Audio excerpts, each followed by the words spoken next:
পার্বতীর জয়! দেবী পার্বতীর জয়!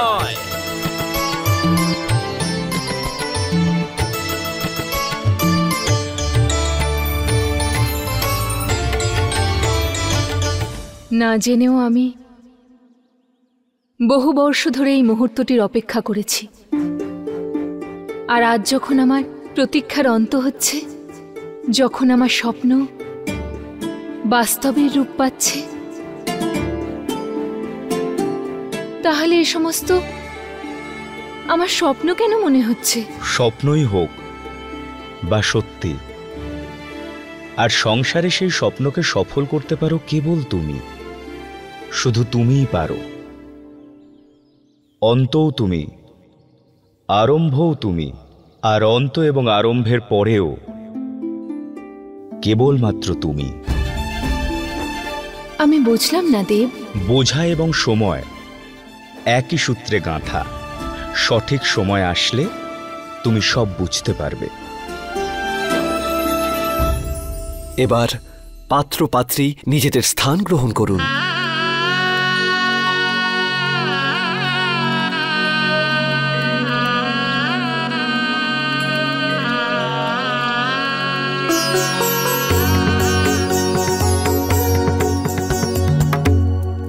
যখন শিব আর শক্তি পুনঃ একত্রিত হবেন,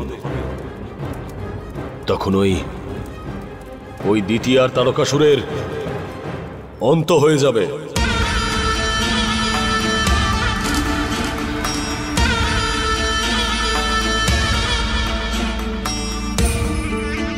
জাগো পুত্র, জাগো। তোমায় চোখ খুলতেই হবে পুত্র। নিজের মায়ের অপমানের প্রতিশোধ শুধুমাত্র তুমিই নিতে পারো পুত্র।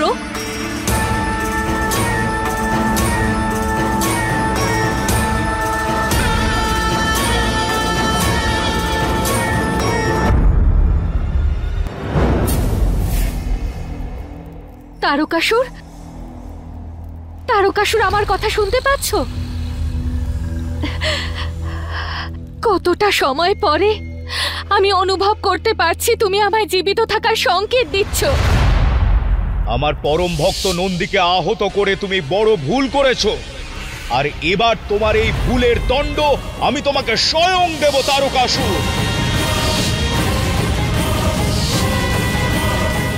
মহাদেব, মহাদেব, মহাদেব, আমায় মারবেন না।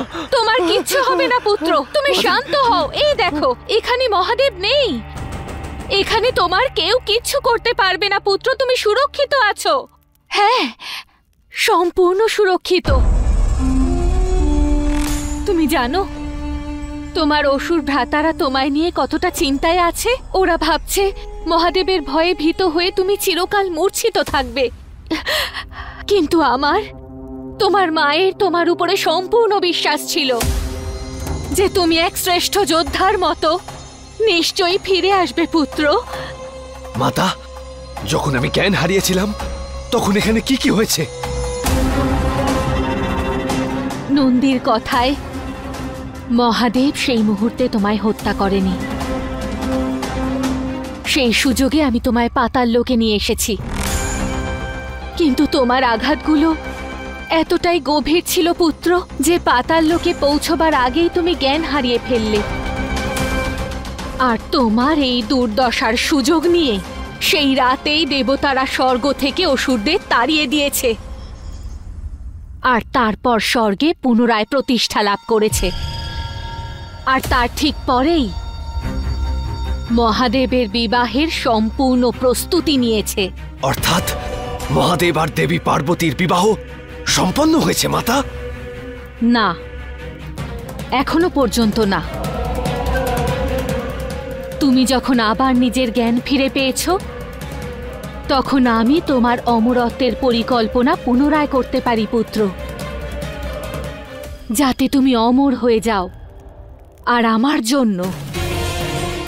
আমার জন্য সেই সব কিছু পুনরায় অর্জন করো যা আমার থেকে কেড়ে নেওয়া হয়েছে। সেটা কি মাতা? অতি শীঘ্রই তুমি জানতে পারবে।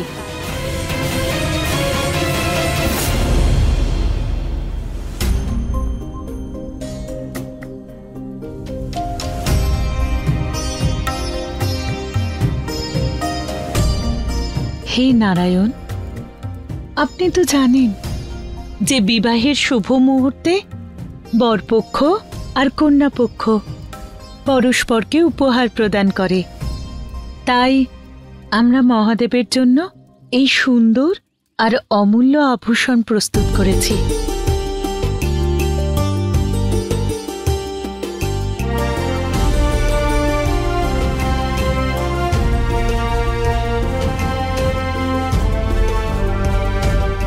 নারায়ণ, এই বিধিতে বরপক্ষের তরফ থেকে পার্বতীকে উপহার স্বরূপ কি দেওয়া যায়? নন্দী সেটাই আনতে গেছে।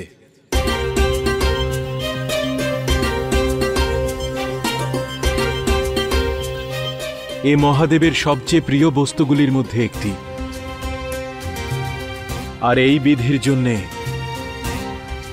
উনি এই উপহার বেছে নিয়েছেন।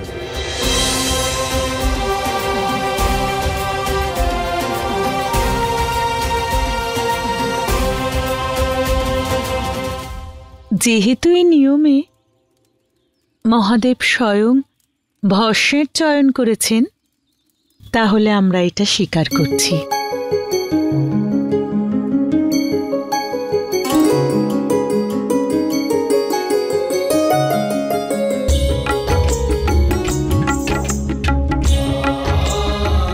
এই উপহার মহাদেবের পক্ষ থেকে পার্বতীর জন্য, আর ওই উপহারটি পার্বতীর পক্ষ থেকে মহাদেবের জন্য। এবার আপনারা দুজন নিজেদের উপহার দেখে নিন।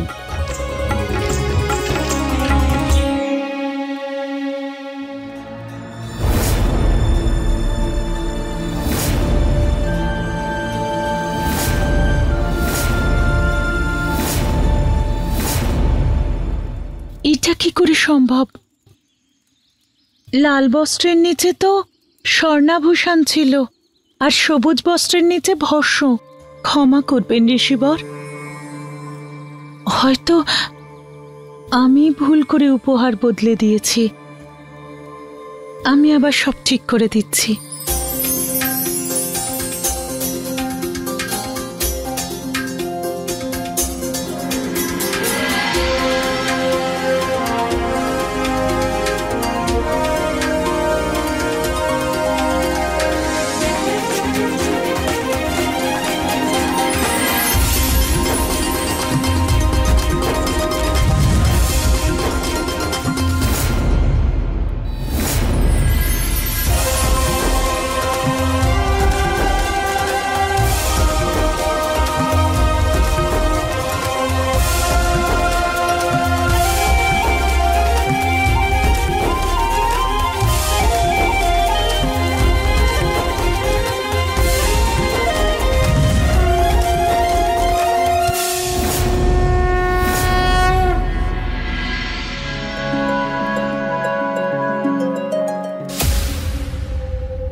এটা তো সেই স্থান মাতা, যেখানে আপনি পঞ্চভূত দেবতাকে বন্দী করে রেখেছিলেন, যাতে আপনি ওনাদের শক্তি ব্যবহার করে কামদেবের অস্থি দিয়ে এক নতুন অসুরের জন্ম দিতে পারেন। কিন্তু এখন আপনি আমাকে এখানে কেন এনেছেন? কারণ এখন আমাদের পরিকল্পনা অনুযায়ী চলতে হবে। যে কার্য আমি আরম্ভ করেছিলাম তা সম্পূর্ণ করবার সময় হয়ে গেছে।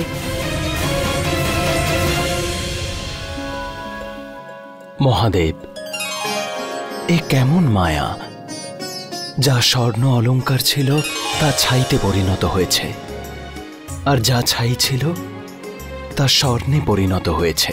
এই প্রশ্নের উত্তর পার্বতী খুব ভালোভাবেই জানে।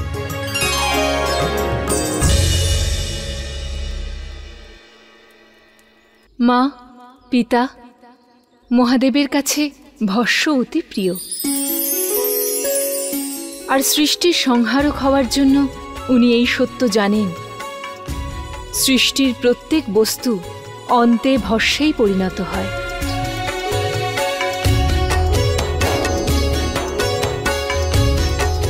এজন্য ওনাকে দেওয়া আপনাদের সমস্ত আভূষণ ভস্মেরই সমান। যেহেতু মহাদেব আর দেবী পার্বতী একে অপরের পরিপূরক।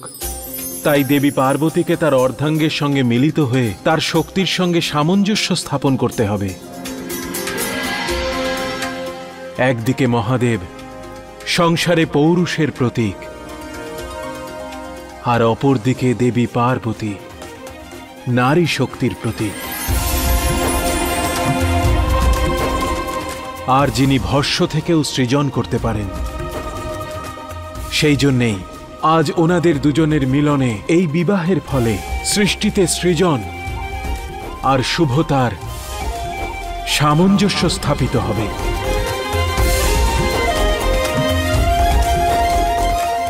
এর সাথেই সমস্ত বিধি এবং নিয়মাবলী সম্পন্ন হয়েছে। এবার পাত্রীর পিতা কন্যাদানের জন্য এগিয়ে আসুন।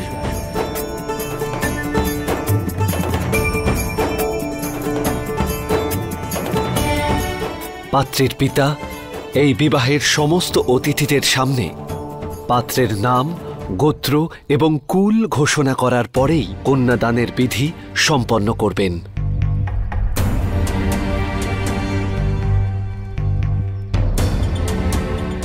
ঋষিবর, দয়া করে আমাকে ক্ষমা করুন।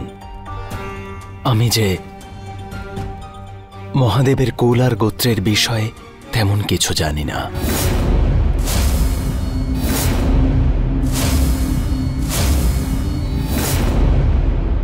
गोत्रहीनम अहम, कुलहीनम अहम, अहमहीनम अहम।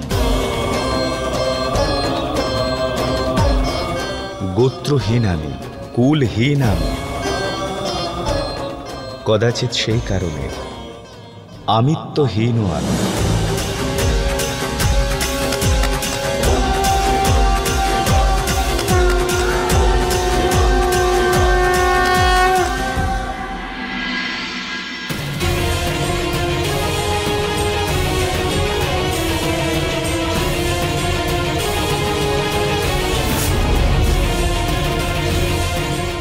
কামদেবের এই ভস্ম দিয়ে আমি এক সর্বশক্তিশালী অসুরকে সৃষ্টি করেই ছাড়ব। এ আপনি কি বলছেন মাতা? সত্যকে স্বীকার করুন, স্মরণ করুন এখানে কি কি হয়েছিল। আমার সাবধান বাণী স্মরণে রেখো দিতি। যদি আবার তুমি দেবী পার্বতী আর মহাদেবের বিবাহে কোনো প্রকারের কোনো বাধা সৃষ্টি করার প্রয়াস করো, তাহলে এবারে স্বয়ং মহাদেব তোমাকে আর তারকাসুরকে দণ্ড দেবেন। আর কিচ্ছু করা সম্ভব নয় মাতা। আমরা পঞ্চভূত দেবতাকে আর বন্দী করতে পারবো না। আর ওনাদের শক্তি ছাড়া এই যজ্ঞ সফল হবে না। হবে, এই যজ্ঞ অবশ্যই সফল হবে। কারণ এখন আমার এই যজ্ঞে আহুতি দিতে এক এমন বিশেষ ব্যক্তি আসবে যার আহুতি দেওয়ার পরে এই যজ্ঞ কোনোভাবে ব্যর্থ হতেই পারে না। আপনি কার কথা বলছেন?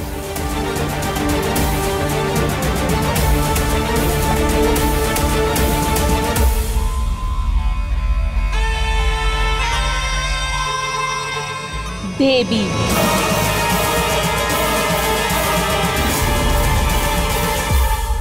কিন্তু আর্য, মহাদেবের কুল আর গোত্র না জানলে কন্যাদানের এই বিধি কি করে সম্পূর্ণ হবে?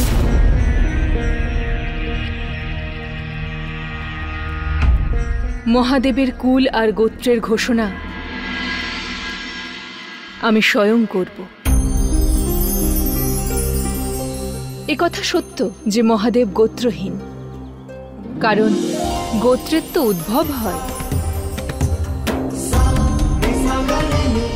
আর যিনি নিজেই উদ্ভূত হন তার গোত্র কেমন করে হতে পারে? একথা সত্য যে মহাদেব কুলহীন, কারণ উনি স্বয়ং কুলীন, অর্থাৎ উত্তম সংস্কার এবং আচরণের প্রতীক।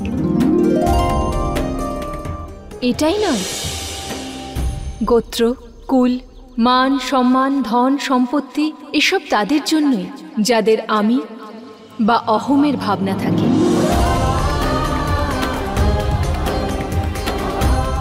কিন্তু মহাদেব তো আমি আর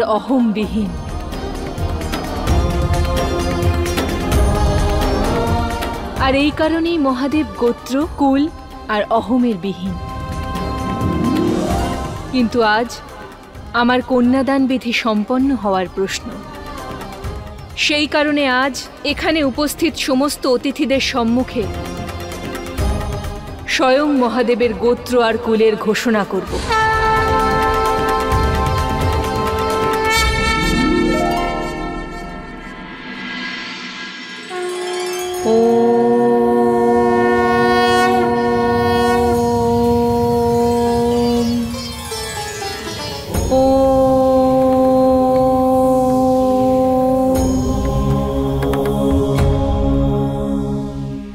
ওম কেবল এক শব্দই নয়, এক স্পন্দন, এক নাদ, সেই নাদ যা সমস্ত সৃষ্টির উদ্ভবে স্তোত্র। সৃষ্টির সমস্ত চলমান, অচল জীব প্রত্যেক কোণে কোণে ওমে স্পন্দন ব্যাপ্ত। আর সেই কারণে সৃষ্টির কোণায় কোণায় মহাদেব ব্যাপ্ত আছেন। সমস্ত সৃষ্টিতে আসলে মহাদেবেরই গোত্র আছে। আর তাই মহাদেবের গোত্র হল সৃষ্টির উদ্গমে স্পন্দন, অর্থাৎ ওম।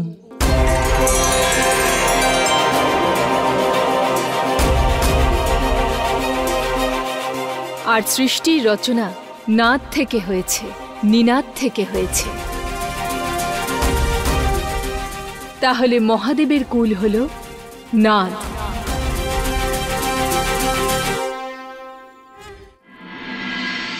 যেখানে স্বয়ং দেবী পার্বতী মহাদেবের কুল এবং গোত্র ঘোষণা করেছেন, তখন আমরা কন্যাদানের বিধি সম্পন্ন করতে পারি।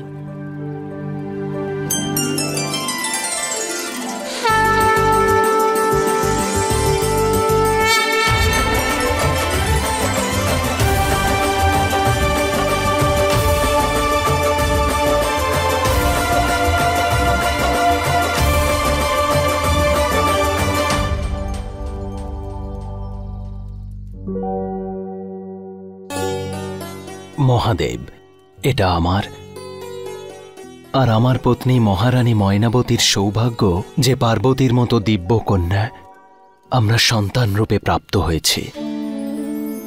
হ্যাঁ মহাদেব, পার্বতী আমাদের বলেছে যে কন্যাদানের বিধির অর্থ পিতামাতার দ্বারা তার নিজের কন্যাকে দান করা হয় না। কন্যা কোনো বস্তু বা বোঝা নয়। এই বিধির দ্বারা পিতামাতা সমস্ত সংসার আর বরপক্ষের সম্মুখে তাদের কন্যাকে আশীর্বাদ করে এই কথা বলেন যে তাদের কন্যা যার জীবনে যাবে তার জীবন সুখ সমৃদ্ধিতে ভরে উঠবে। এই বিধি পিতামাতার সেই আশীর্বাদেরই প্রতীক। আর এরই সাথে মহাদেব, আমরা আমাদের প্রিয় কন্যা পার্বতীর হাত আপনার হাতে সমর্পণ করছি।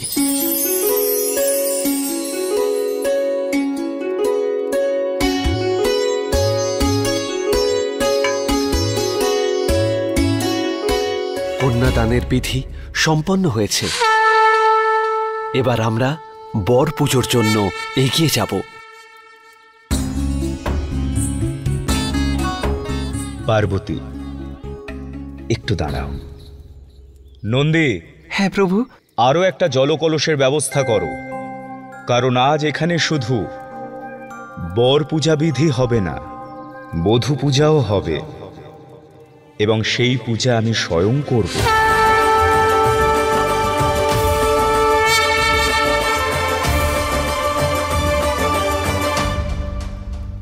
দেব, এ আপনি কি বলছেন? আপনি আমার অর্ধাঙ্গ, আমার দেবতা। তাহলে আপনি আমার পূজা কেন করবেন? এ অনুচিত দেব। তুমি আমার পূজা গ্রহণ কেন করতে পারবে না? তুমি শুধু আমার অর্ধাঙ্গিনীই নও, আমার দেবী।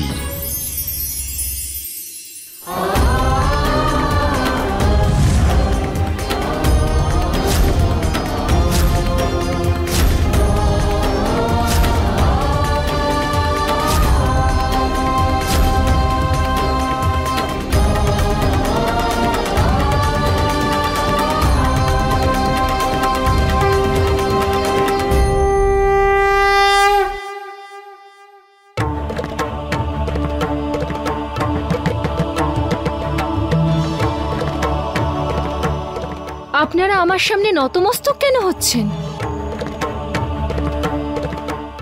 ব্রহ্মদেব, নারায়ণ, দেবী লক্ষ্মী, দেবী সরস্বতী, আপনাদের সম্মান আমার চেয়ে অনেক উপরে। দেব, বলুন না, এ অনুচিত।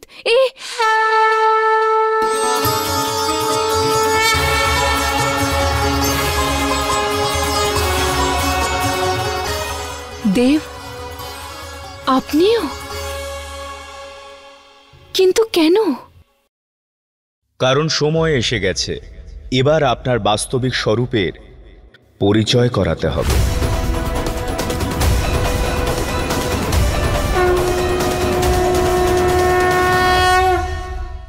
अपने पसंदीदा शो के फुल एपिसोड देखने के लिए अभी डाउनलोड करें दंगल प्ले ऐप।